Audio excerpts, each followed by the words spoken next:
Is Charles Leclerc overrated? I don't want to say anything right now. Do you know what? I want to hear what you've got to say first. Okay. I also want to hear what Kieran's got to say about this. Yeah. Okay. So I'll let you join my seat in a minute and see what you've got to say, because this is bold. Yeah. Is Charles Leclerc overrated? Is Charles Leclerc overrated? Right. Because we put Charles Leclerc in top 4, don't we? Yeah, definitely. We put him in probably 4th. Yeah. Yeah. We put him in 4th. Okay. Is he overrated? No. Okay. Because he is the only person to have come in. He came into Ferrari. He came into Sauber. No, he came into Ferrari in 2019. Yeah. Beat Vettel on pure pace. Yeah. And who else has been his teammates? He's beat Carlos Sainz. And that's pretty much it. Yeah, it's been Vettel and then Carlos Sainz. Yeah. Yeah, to be fair, he's beat Vettel on pure pace, and everyone was like, Vettel is very, very good. Yeah. At the time. Vettel was coming off 2 seasons of being in, not his prime, but Vettel was coming off 2 vast seasons. Yeah. Whether his confidence was knocked, yeah. But he beat Vettel in 2019. Yeah, he did. He is unbelievably quick in qualifying. The fastest qualifier in the grid. Probably one of the best qualifiers I've ever seen. Yeah. A very Senna-like style with he's always snapping, always correcting the car. So are we now going to say? So you're saying no? No, but because I agree with you. Yeah. I don't think he's overrated. I don't think he's underrated. I just think he's rated. I think he's rated fairly. I think he's just rated fairly. I think that because I've seen a couple of things that said, well, he's overrated. Sainz is faster now and all this stuff. No, I don't think Sainz is faster. I think Sainz is a very hard number 2 to go against. Yeah, I think he doesn't have a team that's well,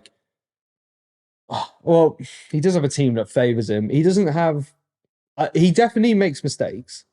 That's his issue. He's not consistent. His issue is he makes mistakes because he's over pushing the car. Yeah. He doesn't. But I still think that it's because he hasn't had that maturity of doing a long season, and he just doesn't have the maturity. Yeah. He's not had a teammate. I think Lewis Hamilton being his teammate is going to be so helpful for him. I think he'll learn a lot from Lewis. He will. Yeah. And I think every second driver to Lewis that has learned a lot. Yeah. Yeah. Yeah. And you look at a lot of the times that Carlos Sainz beat Leclerc in 2022 and 2023 and 2024. Yeah. Especially in 2022, it was almost always Ferrari messing up Leclerc's strategy. True. They've definitely got better at it now, but I think there's a lot of times they've settled. Yeah, there's a lot of times that Ferrari mess up, but there's no way you're having that many pole positions against a car that's so dominant like the Red Bull without being rapid. Without being, very good. Yeah. Okay, good. We're on the same page. Yeah. That's good. That's good. But I guess Lando Norris is so good. Do you say Lando Norris is... Who's better? Okay. Who is better, Lando Norris or Charles Leclerc? Oh my word. That's a tough one. This season, you have to say Lando. Yes. This season. Yeah. Not even just because he won that race. With the car he's got and what he's done this year so far for the team, I would say overall, Lando has been a better driver this year. And also, I feel like the race now adds to the fact that he has been he's been better. Yeah. He's been on the podium. That's a good question. Who's been on the podium most this year? Leclerc. Out of those two. Leclerc has been on the podium almost every race. He wasn't in China. So that's the only race he hasn't been on the podium. He wasn't in Japan. Was he not? No. He was in Australia. It was definitely the first 3. He was in Saudi. Yeah. And Australia and Bahrain he was. And he wasn't in Bahrain. He wasn't in Bahrain. 4th. Oh wait, Leclerc finished top? Did Leclerc finish top 4 in every race?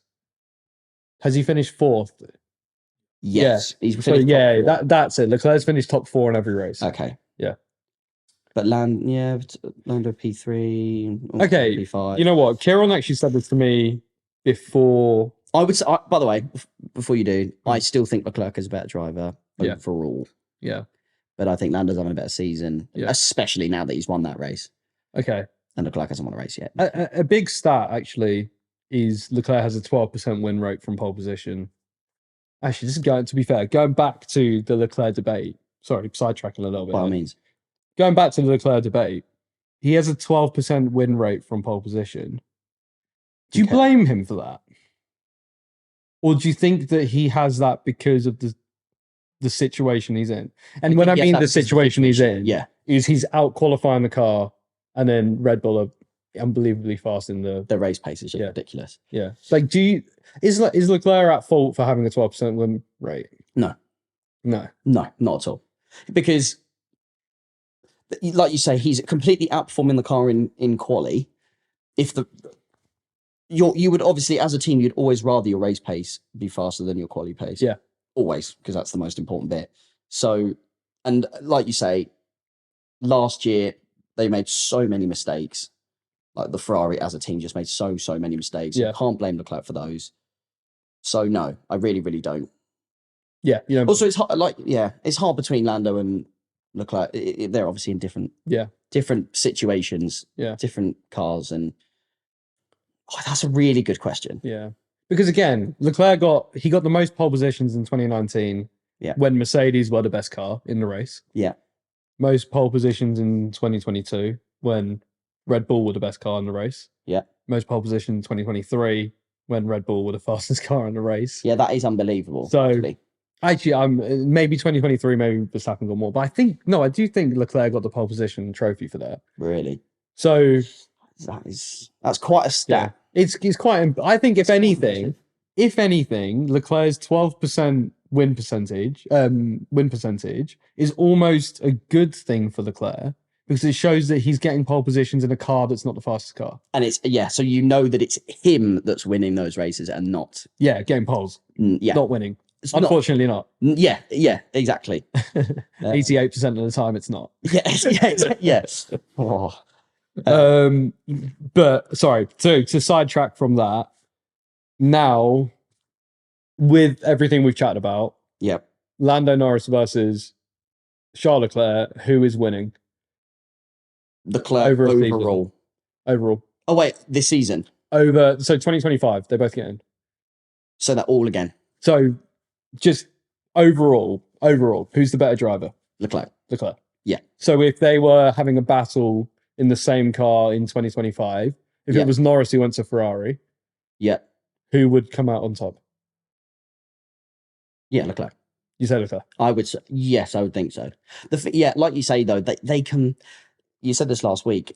Lando has a mistake in him. Oh no, sorry, no. Leclerc has a mistake in him. Lando might not necessarily have the bottle. Yeah. Only this race is the one where he's properly kept his bottle.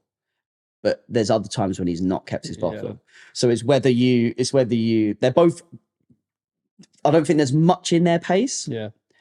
It just depends on either, I think, whether one's going to bottle it or either, actually. Yeah, either are going to bottle it, I think. Who's got the bottle? Who's got the bottle? Who's got the bottle? For me, but I would still just very slightly put Leclerc above it. Yeah. I would, do you know what as well? We've seen Leclerc in a championship scenario. So he has championship fighting experience briefly in 2022. Yeah. Norris doesn't have that. Doesn't have that. It would be interesting to see Lando Norris in a championship battle.